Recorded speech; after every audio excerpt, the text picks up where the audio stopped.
through. So we're going to go through and talk about some of them and some of our favorites. As you do this, it shows start with your video on. That's also a thing you can do inside as you're scheduling the meeting to go. Same thing with your participants video. This one, as we've been learning about it, we really like this so that it's always the same link to come to. However, if you're always coming to the same link, you might want to think about a password to add to it. Here you can require that password when you're scheduling those meetings. What we have right now that we've been doing is we've just embedded the password in the link. So when you click on the link, it brings you right in, even with the password. Muting your participants when they enter, having that as a default setting. You can get your reminders for things that are coming up. Here is something that we saw today that we really liked. In the chat features, it allows us to have our chat. You can even talk to individuals. If you click over on the little chat icon, you can see it says everyone. You click on the arrow, you can click on specific people. But this is a nice feature here.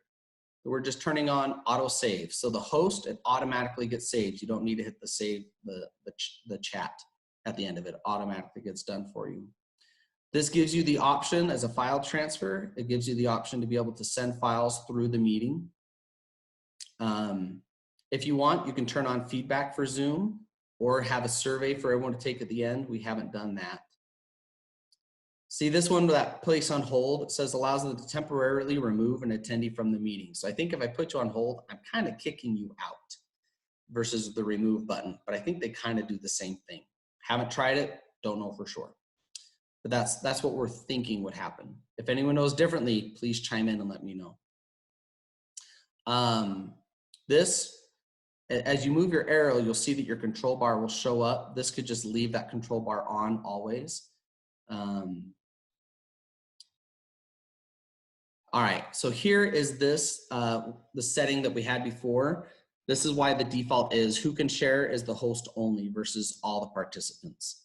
So when I put it on this one, that's my default, and then I can go in and change that inside of the share options. I can then make it who else can share and change it within the Zoom itself.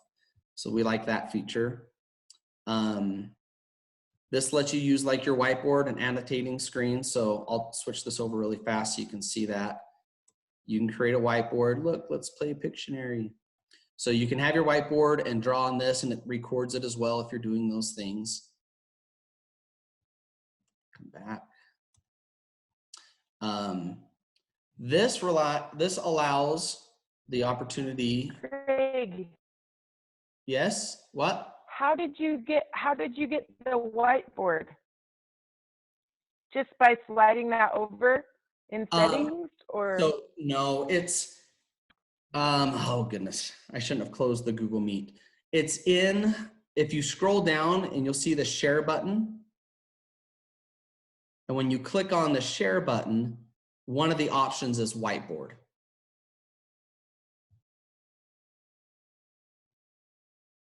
But I don't even know if you can click on it right now. Let me stop share and we'll come back in.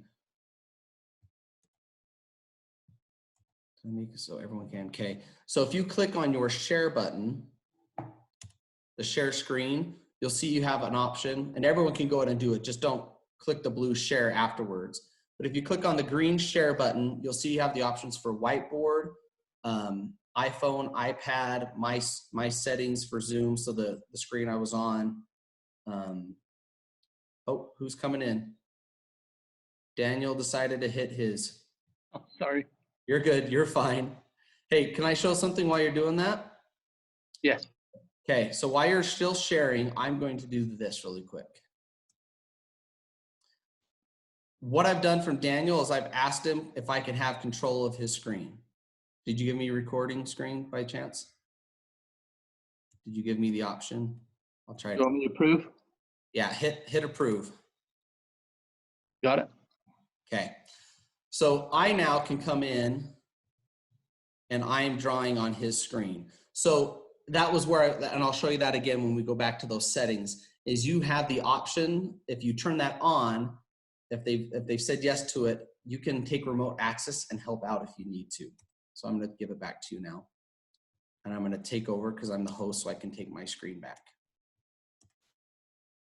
Okay. But that's where those features So, are. Grace, Yes. sorry.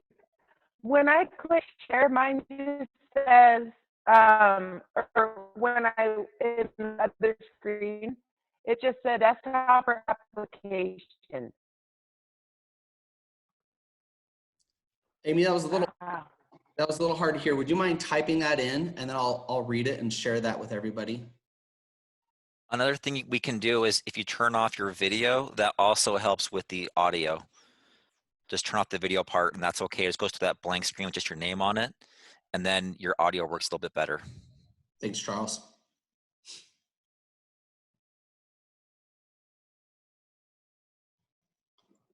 Okay, so Amy, maybe ask that question again. So when I click, can you hear me now? Yep. Okay, so when I clicked the green share button, when we were in the other screen, it just said desktop or application. I didn't see a whiteboard. Okay, so in your settings then, let me go back to here. It's possible that in your settings, this is not turned on. Your whiteboard. Oh, okay. So when you go into settings, look for these things, and that's probably why. Okay, I'll fiddle around with that. Thank you. Yep. Here is where you have this opportunity. If you remove somebody, they are not allowed back in. This right here, you can turn that on so they can come back in, but this right now, if you leave it the way it is, they are not allowed back in. I believe it puts them in the waiting room, similar to Google Meet, where you can give the okay. It might just say you're not allowed back in, but they can't just jump back in. I won't do that to you this time, Charles, to try that out. Don't you wish you had that in the classroom where you just put a kid in timeout for 5 minutes and they can't mess around? Yeah. And then let them back in? That'd be awesome. So nice. That'd be so nice. We're going to do breakout in just a minute. We're going to do the breakout rooms. The remote support, if you turn this one on, you can't do breakout rooms. But if you have the remote control on, you can still kind of do what this remote support is. You can turn on your captions and all these other things. Here's your virtual background. So if you want to have a picture background or a video background like we have, that's where that setting is. Identify guest participants. This looks like it's a, if you set up a meeting in your calendar and you invite people to come in, they're going to be actual participants. Anyone else that comes in, it'll show them as a guest, but the guests don't see that they're guests. But that's not really a feature that we think is very, very big. The rest of things, here's your waiting room to turn that on. You have notifications, and this one we haven't tried yet. It enables to use, you can blur sensitive information if you do a snapshot inside of it. I haven't tried to do a snapshot inside.